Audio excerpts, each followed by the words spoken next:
Okay. Okay. You with your cup of tea. Hey guys, welcome to another Q&A with me, Self Love with Lily, and Self Love with Sarah Clark. We are going to answer a couple of questions that we got coming through. They're kind of about all sorts of different things. So like our own self-love journeys. There's a couple of quick fire ones. So yeah, we'll get into it straight away. Let's go. So our first question is, how did your self-love journey start? Do you want me to go first? Yeah. I could just tell. It's really early in the morning. Lily's a morning person. You're like, how have you got this energy?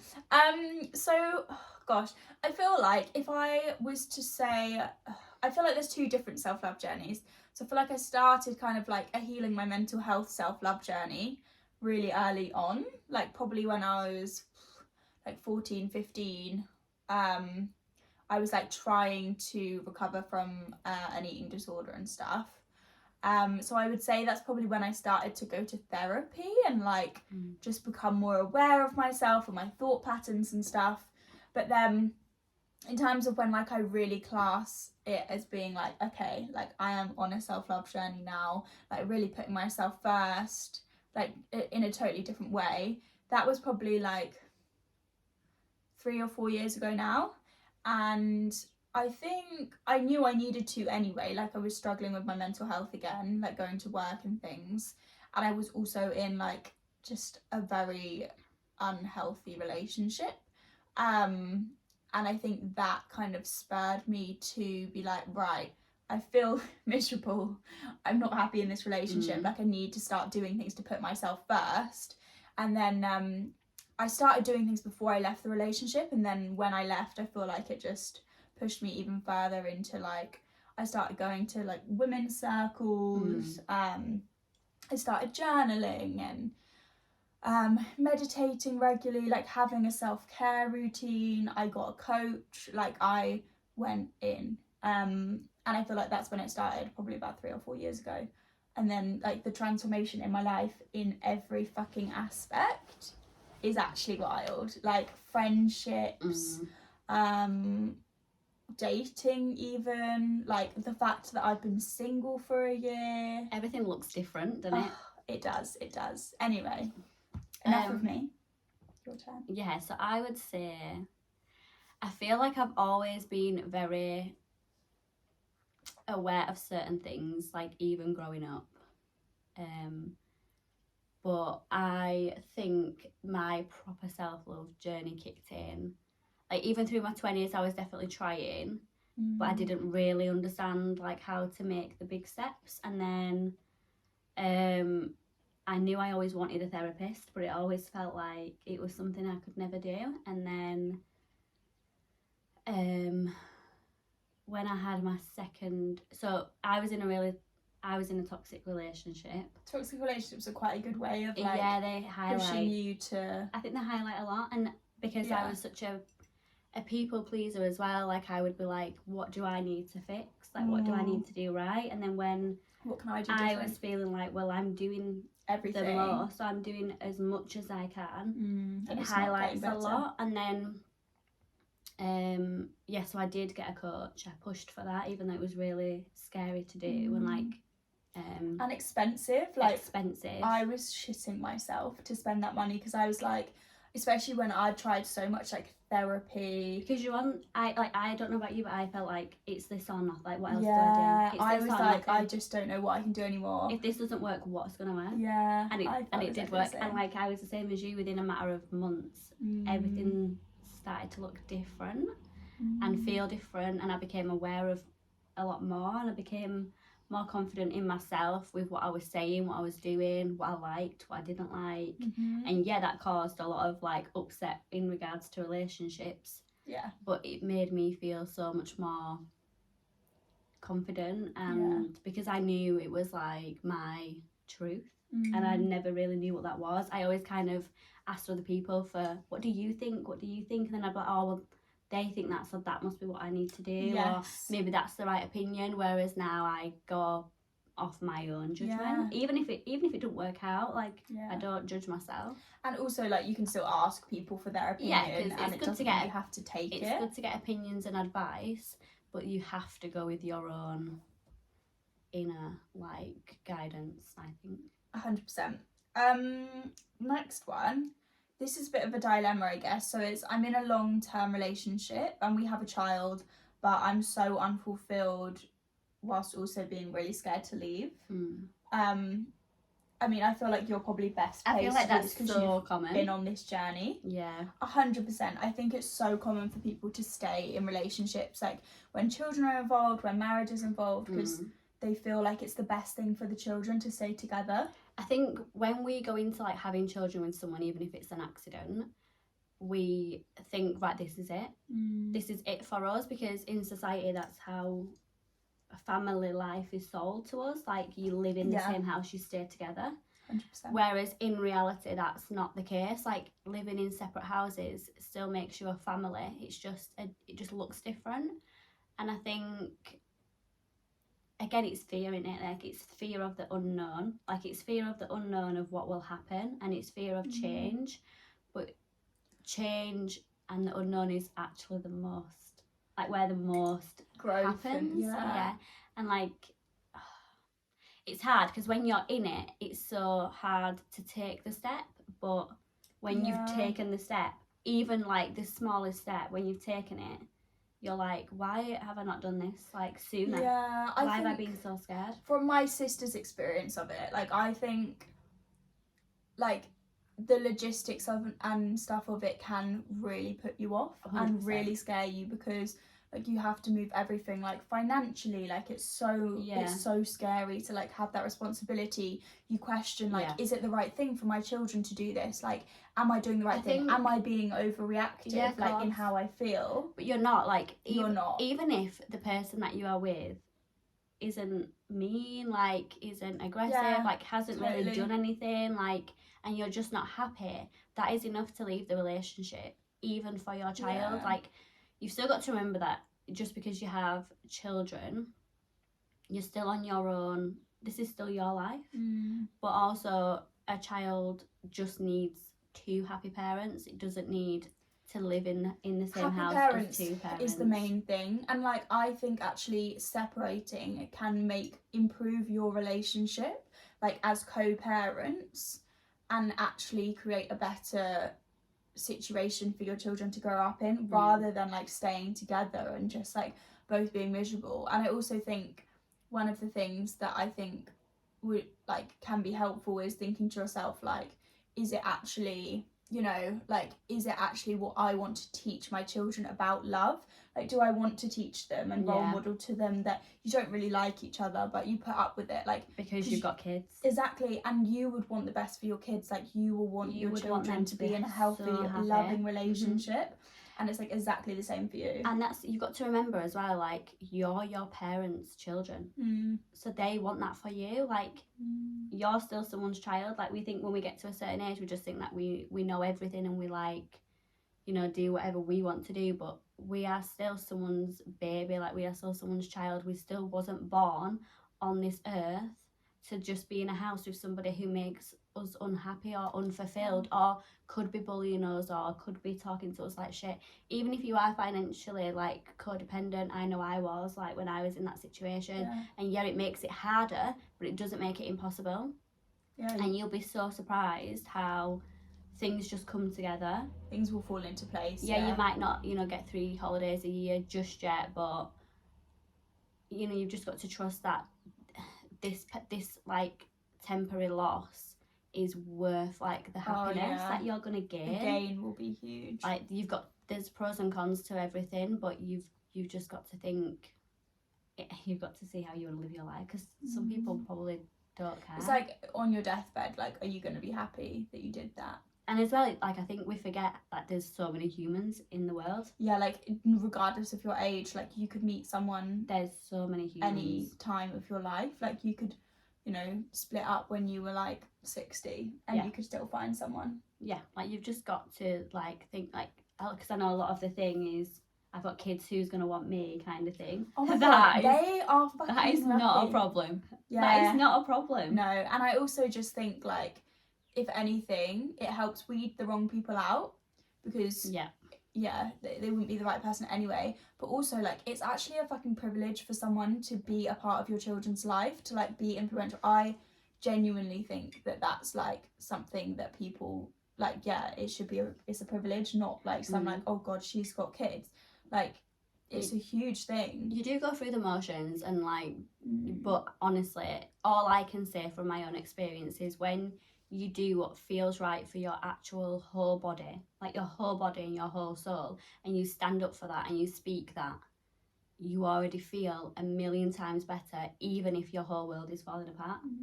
I can't explain. It's like inner happiness. Yeah. Like, because it's true. Yeah. It's true to you. Yeah, and you're like, that's finally being heard. It's scary, but it's worth it. Okay, we'll go, what's your star signs? I'm a Cancer. And what star signs do you attract?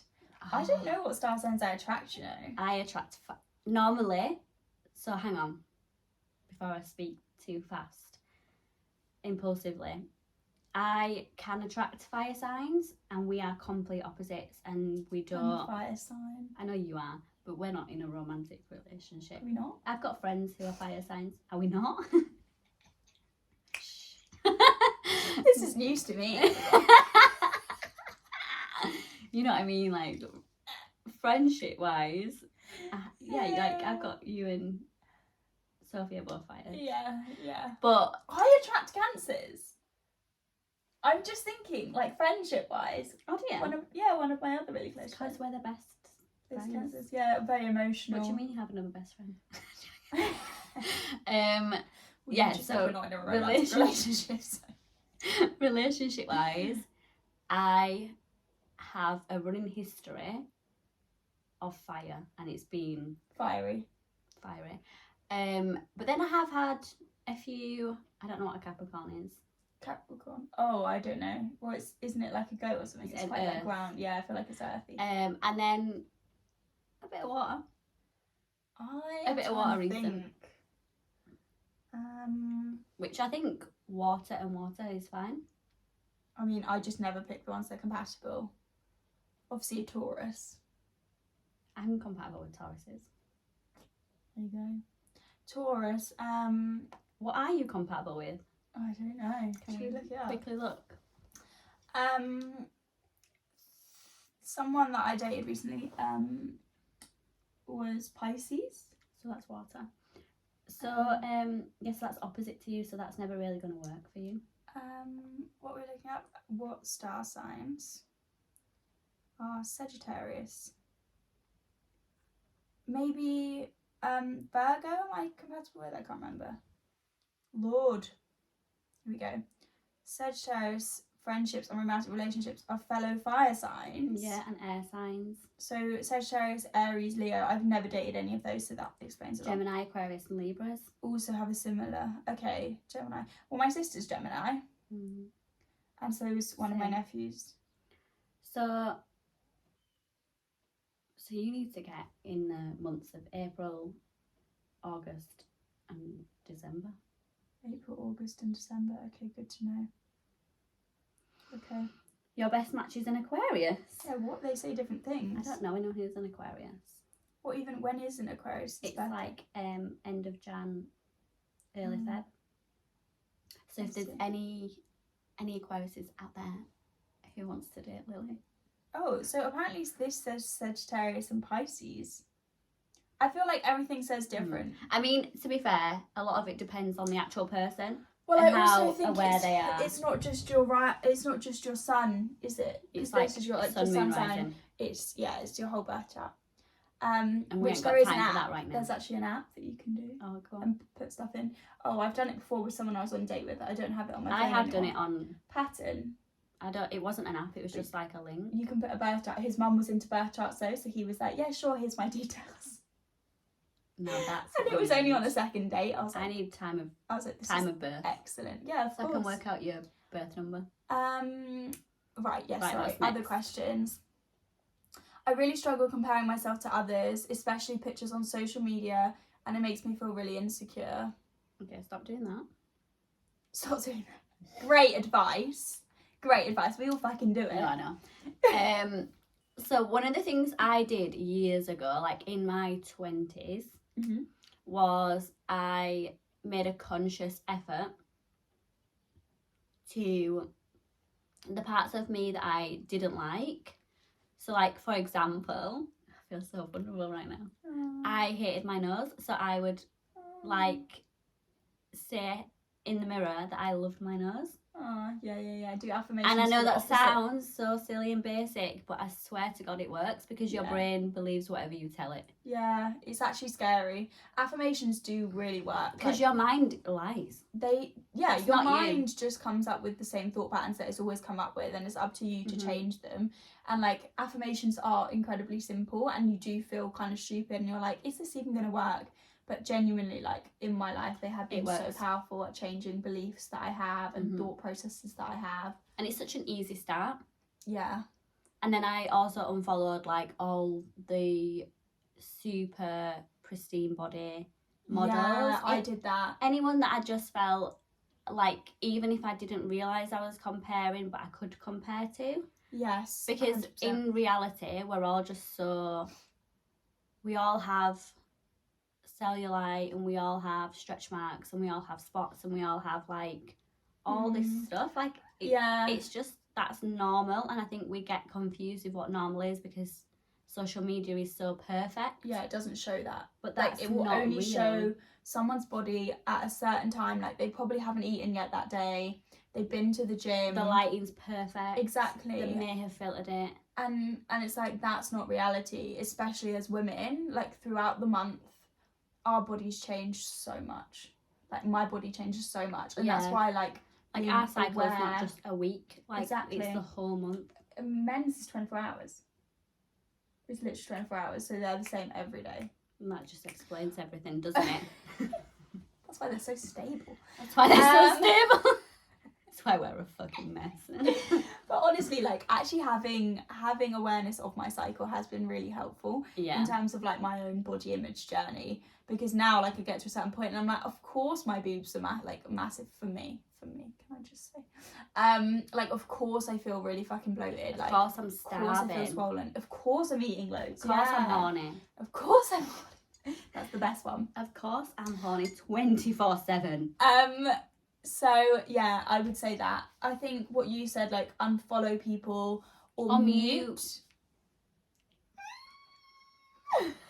Or mute people, because then you don't have to unfollow them, don't have to have any awkward conversations, like, you know, you just don't see their content.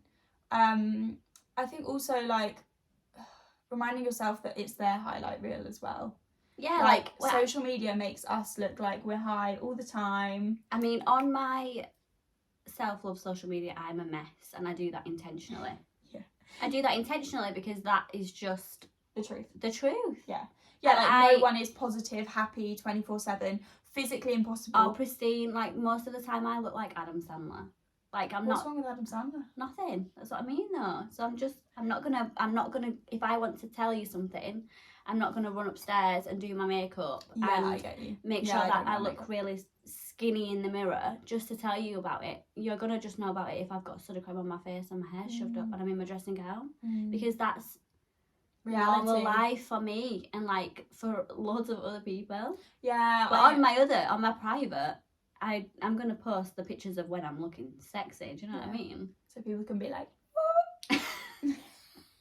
because that's like my memory. That, to me, that's just like my memories. Yeah. It's you're giving off there's a different intention behind it, isn't there? Like, so you just got to be aware that people are posting certain things for certain reasons. The people that you're looking at, they don't even look like that. Their skin doesn't look like that. Their hair doesn't look like that. And also, like, just acknowledge it's a beautiful picture and don't take it on board. I think also, like, other people can probably afford, like, you know, if it's celebrities, for example, they can afford to have a hairstylist. They can afford to have someone to do their fashion, their makeup, like, all of this stuff. Probably, like, cook for them, have a PT. Like, in reality, you're not going to be... In reality, we're eating pot noodles, let's be Exactly. Honest. And, like, going to the gym as well. Like, all of these things, like, they can have, like, Botox and all of this stuff. I mean, not know. So far, like, aesthetics is it's so common accessible now. Yeah. And you know, lots of people do have it, but if you don't want to have it or you can't afford it, then that doesn't mean that you're any less of a person. No. Okay.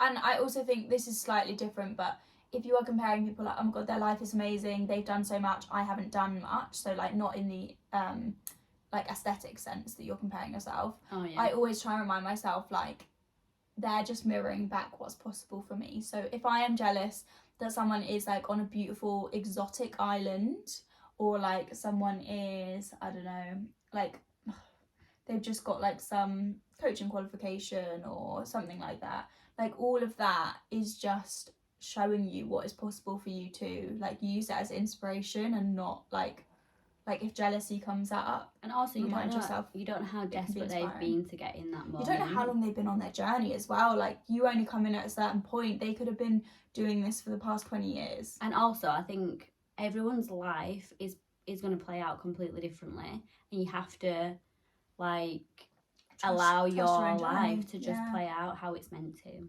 100%.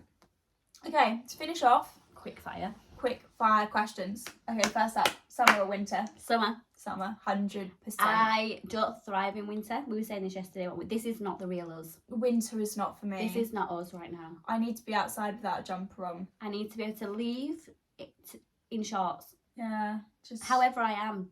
Yeah. And not feel like I am gonna and just the rain, freeze over. The rain, the grey. The sun's meant to be on my skin. 100%. Okay, sweets or chocolate? Chocolate. I don't like sweets that much. So I don't like sweets. So I don't know if I can change this slightly. Here we go. Carrot sticks. Because God no. So I mean sweets. If I had to choose between sweets or chocolate, I would choose sweets. But personally, what I would choose is like cookies or like flapjacks or something like that. So I don't know what that would count as, like a milk chocolate. That's like so it's like you could do sweet or savoury. Is that sweet. class as savoury though? What, a sweet milk chocolate cookie? A flapjack is still sweet. It's still sweet. Okay. Yeah. Swimming pool or beach? Swimming pool. So right. Yeah, this is hard. I'm gonna go into this because I like the beach. I think it all looks pretty. Beautiful. I don't like the sand. I don't like the sand either. I don't like the sand when I'm wet. It's fine when I'm not wet. When I go in the sea, it's just. And then I come back out and then it's everywhere. Yeah, irritates me. Also, I hate salt water. I know that's really I miserable. Don't mind the salt water. Oh, it's awful on my body, but I don't like in my eyes. Oh, in the swimming stings. pool, like in the swimming pool, I can do a handstand and not die. Do a handstand and not die. Yeah. Because I'm not gonna get eaten by anything. Oh God, I'm not gonna stand on anything, and I'm not gonna get salt in my eyes. No. I feel like the pool is more for me. The pool is where I would go swimming, jump, and stuff. But I'd probably like sunbathe on the beach. Yeah, I do like the beach too. Okay, FaceTime or voice note? FaceTime. FaceTime every fucking time. FaceTime, but only if you're in my close. Yeah, oh God, I don't want to FaceTime random people. I think... Do you FaceTime random people? Don't we all FaceTime random people? No, I don't want to see else's face. Yeah, no, I mean, I wouldn't say I FaceTime many people. Probably I like FaceTime 2. pretty much everyone. Really? I thought I was special. Who I speak to. I thought I was special. Obviously not. Here we go. Next, final question. Introvert or extrovert? Introvert. Yeah, I would say... Is it like, what do we like? Or who are we? Who are you, I would say that is. I'm an introvert. Believe it or not.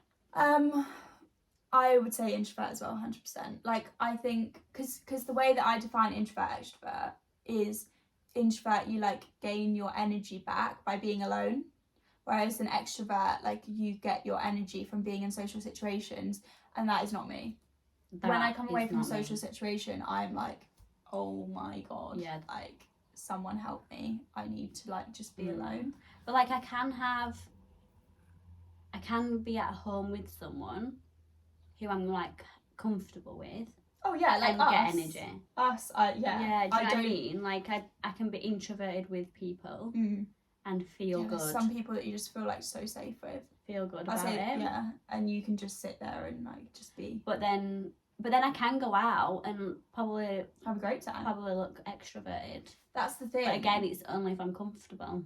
Yeah, like I would say I'm an introvert based on that description, but also like I can be very like confident, and I love like chatting to new people and getting to know them. See, I don't really like doing that so much. Do you not? You're more like that. Yeah. I like staying at home. I do, but if I go to the supermarket, would you talk to people? No, I put my headphones in and potentially a hood up if it's cold. Oh, not very approachable then. No. See, do you know what though? I wouldn't have always done that. I wouldn't have always done that, but I know that I actually would probably get overwhelmed and overstimulated. Yes. So I do that for myself. That's really good though to recognise that. So if I saw someone that I knew, I would take headphones out if I wanted to speak. But not like a random stranger. But I wouldn't just walk around freely for anyone to approach. Unfortunately not. I am open to speaking to people. Obviously, I like to do that. But yeah, I think it's more on my own terms. Yeah, I think that's fair enough. Okay, that is all of our questions. We hope you have enjoyed having a little catch up with us. Yeah, super cute. Yeah. Well, thank you for watching. We will see you very soon, I'm sure. We'll be back. We'll do another.